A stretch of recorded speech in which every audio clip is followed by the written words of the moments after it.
Chief Bruni Cini said that when Mrs. Smith is trapped inside her house, she expects us to show up and trade places with her. That's what makes us firemen, is our ability to serve, our ability to put ourselves in situations to try to save a life. Enchanted Sky Media.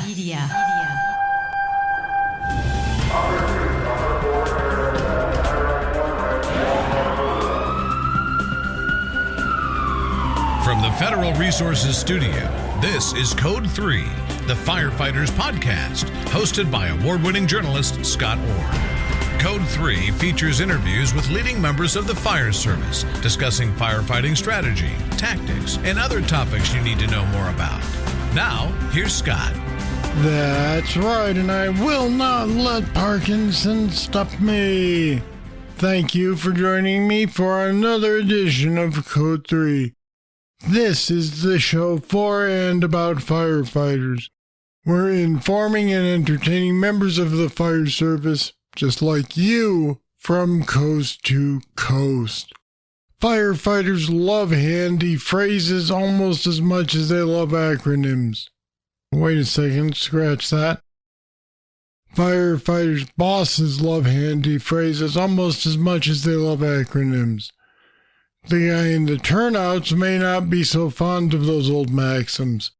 They get repeated and then improved upon until they don't even mean the same thing anymore.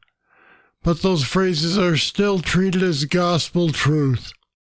Here today to discuss that problem is Clay Magee. Clay is a firefighter paramedic with Birmingham, Alabama Fire and Rescue, as well as Chelsea Fire and Rescue. A 13-year veteran firefighter, he's an instructor with Magic City Truck Academy. And Clay Magee joins me now. Welcome to Code 3. Hey, good to be here, Scott. Is this a problem with these phrases being too simplistic, or are they just misinterpreted over time? You know, Scott, I think they just kind of been misinterpreted over time. I think all of them have their place. I think they all had good meaning behind them when they came out.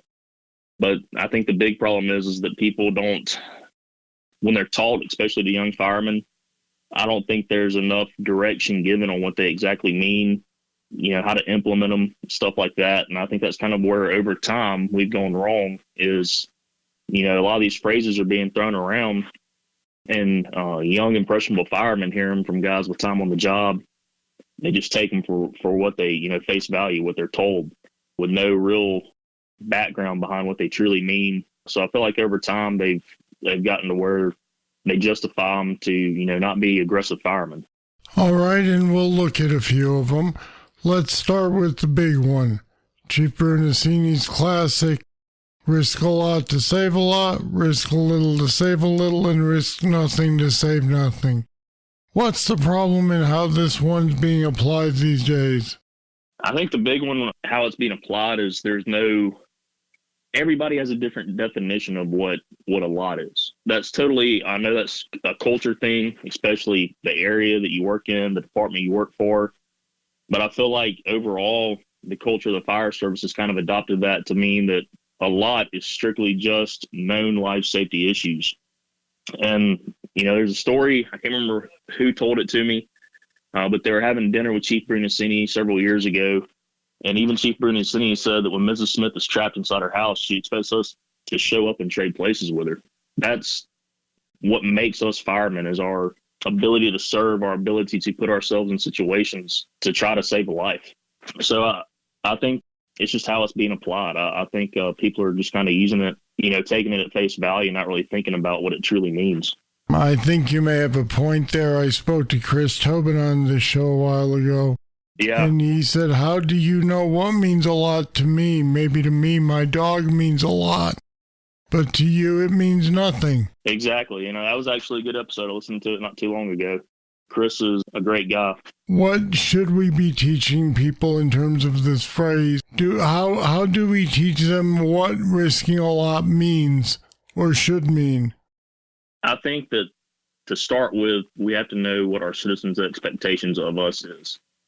And, you know, a lot of that came right after the Parkland school shooting and all the backlash that you're seeing of the the sheriff deputy, not entering the building. And then you're seeing these public expectations. This is a paid professional that's trained, and he's expected to, like I said with Mrs. Smith, you're expected to go in and risk your life for these people. And so with this saying, I think what we need to teach people is that risk is part of our job.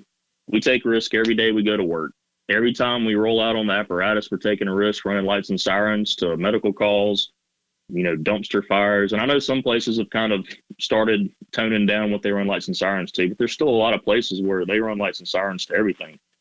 We need to take care of ourselves. We don't need to be fat and out of shape. We don't need to be drinking and all this stuff that we do to our bodies. All of us, we need to minimize risk, I guess is what I'm saying, before the call. When the tone goes off for a structure fire, whether it's confirmed entrapment or not, the time for us was up until that point. From that point to the incident is over, that belongs to the citizen. And like you said earlier, like Chris said, different things to different people mean a lot. I expect people to show up to my house and save it. I don't have a death wish. I don't want anybody in the fire service to have a death wish, but a lot of fires can be put out that people don't go into. And there's a lot of savable property, and a lot of places, especially in the urban environment, those people don't have homeowners insurance or renters insurance. What they have is their possessions inside of that apartment or house. I think they expect us to show up and save it. For years we've heard, if I get hurt, then I can't save anyone else. But you're not suggesting that we go in and get hurt. You're saying that a lot can be done that we're writing off in the name of risk. Exactly. Training, taking care of ourselves is a big thing. One of the examples I used a while back was in the part of the country where I live, we have a lot of split level homes. The garages are, concrete block walls. They're framed out. They have the master, like my house, the master bedrooms over the garage. There's no sheetrock or anything in the garage on the ceiling. So if you had a garage fire, the subfloor and the joist are immediately exposed to fire. I know people that would think that committing a search over an uncontrolled garage fire is too risky. But the way I view it is, that's a targeted search area. A lot of victims are found, in their bedrooms. I think that you need to get up there and you need to search it. But the way you minimize risk is training beforehand. You train for those situations. You need to make sure that your guys move fast and with a purpose if they aren't lollygagging around. You need to make sure that they sound the floor as they go before they even enter the door to the bedroom or through the window if they're going to BES. That's how you reduce the risk before the situation. But like I said, when that tone goes off, that's the citizens' time. They bought that. They pay me to show up and do my job. I'll be back with more right after this. Federal Resources is a mission-critical solutions provider with only one goal: to empower and prepare the first responder for any threat, at home or abroad, that they are called on to respond to. Your mission is to protect and defend.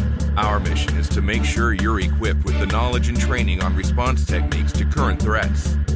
We'll make sure you know the latest innovations in technology to ensure mission success every time. You look out for everyone else. Let us look out for you. Learn more at federalresources.com.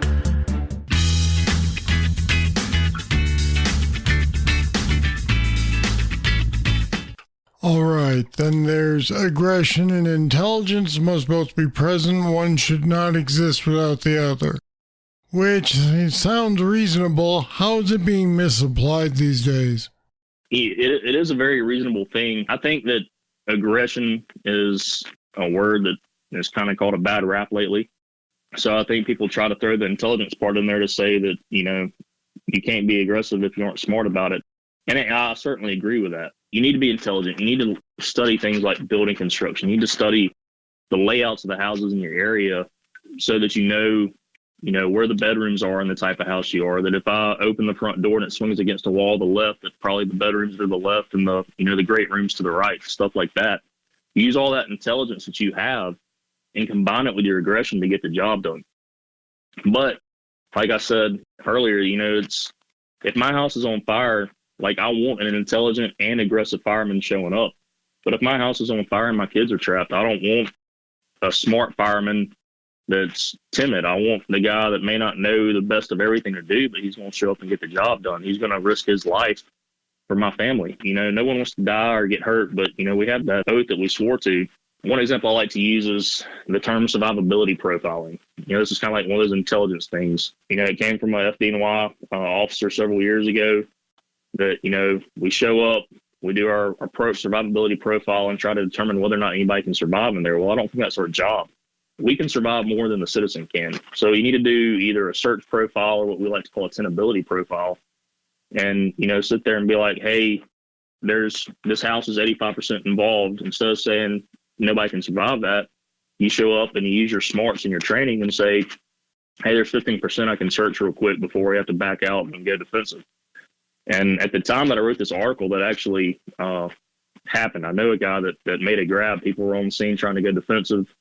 He forced the back door, did a door sweep, and found the victim lying within 10 feet of the back door and made the grab. So you have to use your smarts to back up the aggression. Right, and we know that aggression's not necessarily a negative, as you just pointed out. Parents of a child who is safe from a burning house wouldn't be critical. But why is aggression getting a bad reputation lately? I don't know. I think you have all these studies that came out in the last 5, 6, 7 years. And I think the science is great. I think how you apply it is the problem. I think people have bought into some stuff, hook, line, and sinker. I think that departments, some people need to use the science 100%. A lot of the stuff, tactics and everything in the fire service are based on, staffing and your equipment and response times and all that type of stuff. And I think that a lot of these not a lot of them, but some urban departments have kind of got away from that. They've gotten to the intelligence side only, and they've lost their aggressiveness.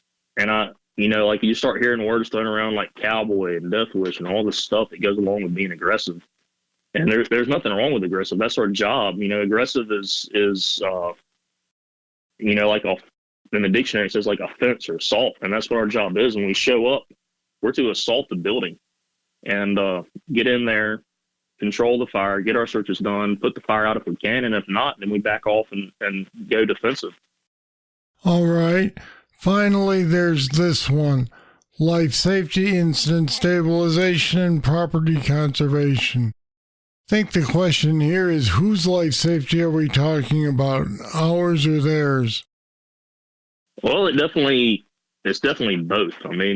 We have to watch out for our life safety, but we're also there for their life safety. And I think the big one here is how people misconstrue everything. A lot of people think of it as me, us, them, but I think it's them, us, me. Once again, like we're talking about earlier, you put yourself first by taking care of your training, taking care of your physical needs, everything before that tone goes off and being ready.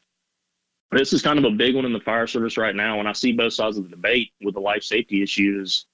Some very respectable. I was in a conference last week, and I'm not going to say his name, but a very famous chief from FDNY, asked who's the number one priority on the fire ground, and you kind of heard some mumbling, and then he said us. And you can tell some people didn't like that answer. But the thing is he's smart enough to understand that we, in the sense of we take care of ourselves, we can't get hurt on the way there. We can't do anything stupid and get hurt on scene, or we can't do our job. I think the backlash that's kind of started the them, us, me movement is people hear that me, us, them, we're the number one priority, and they believe it hook, line, and sinker that I should not do anything that's going to get myself hurt or killed, ever. I want to minimize as many injuries and deaths a year in the fire service as they can. I think it's just gone so far down that path that you're starting to see the movement of them, us, me, to remind people that we swore an oath to be here for these people. Chief Lombardo has a quote that I saw probably a year or two ago on Facebook talking about the difference between wildland firemen and structural firefighters. And this was in regards to property conservation. But he said, you never hear anybody ask if a tree was worth a life, but you always hear people ask if a house was. I think that's 100% on point. Well, let me ask this then. Do you feel like there's been an overall movement toward what I will characterize broadly as wimpiness in the fire service lately? I feel like that's what a lot of people call it. I feel like that it's, I still feel like there's a lot of great firemen out there, and I feel like there's a lot of great firemen that have lost their path. I felt just all these sayings, all this stuff that says me first has kind of just created an attitude. I don't think people are wimps. I think they're capable of the job. I don't think they're scared, because I know there's guys out there that used to do it that have changed from being aggressive to being, timid. They've been there. They've proven that they can do the job. I think it's just the whole culture has changed with the way that we're educating firemen these days to truly believe that I'm first, Yeah, but what I'm wondering is, isn't this more a case of the fire department bosses feeling this way rather than the line firefighter? I mean, people like you are willing to go into that building and save that kid, but the officer or the admin people may be the ones saying, hey, wait, don't go in there yet. Yeah, I understand where they're coming from to an extent. Admin, obviously, once you get up that high, you're worried about all sorts of stuff like loss of time and paying people overtime to work for the injured firemen and all that type of stuff. With the officers, you have that extra responsibility. All of a sudden, now you're in charge of people. It's not just you that you have to worry about. And I understand that. That's a whole nother level of being brave, I guess you could say. But that all goes back to training. Train with your guys, know your guys, know what they're capable of. And the officers, unless you're a chief officer, you should be in that situation with your guys. I think that's one of the big things that's kind of another scary trend is places have fire officers that try to supervise on the fire ground instead of lead on the fire ground. And a company officer's place is to be inside with his guys, keeping tabs on them, watching over them, and watching on conditions so that their guys can do work. All right, Clay Magee, thanks for joining me today on Code 3. Thanks for having me, Scott. And we put more information about keeping the phrases we use honest at code3podcast.com/maxims. Check it out. Oh, here comes your trivia question. How did bagpipes become the traditional instrument played at firefighter funerals? I'll have the answer right after this. Now's your chance to get your hands on Code 3 t-shirts, sweatshirts, and more. Show your support for the podcast that supports firefighters from coast to coast. Just go to code3podcast.com and click on the Code 3 store link. Or go to code3podcast.com/shop and tell the world that you're a Code 3 fan. And here's your trivia answer. The tradition of bagpipes being played at a fire department funeral in the U.S. goes back over 170 years. When the Irish and Scottish immigrated to this country, they brought the bagpipe with them. They played it at weddings, funerals, and dances. In 1840, the Great Potato Famine led to massive Irish immigration to the East Coast. And that's when the tradition of pipes being played at funerals really took off. Irish immigrants were unwelcome. The only jobs they could get were the ones no one else wanted. Dangerous, dirty jobs like firefighters and police officers. There were a lot more line-of-duty deaths back then, and of course a high number of them were Irish. The haunting sound became synonymous with firefighter funerals when families of those who were not Irish asked that bagpipes be played at their funerals. Nowadays, there are pipe and drum corps in fire departments around the country waiting for a call they hope will never come. All right, that's it. That's all for this edition of Code 3. Love to hear what you think of the show. Just email me, Scott at code3podcast.com. Thank you for listening. I'll be back next time with more, and I hope you'll join me. I'm Scott Orr, and until then, stay safe. Code 3 is made possible through the generous support of Federal Resources. Visit them at federalresources.com. This show is a production of Enchanted Sky Media. To contact us, get more information on today's show, or to subscribe to the podcast, go to code3podcast.com.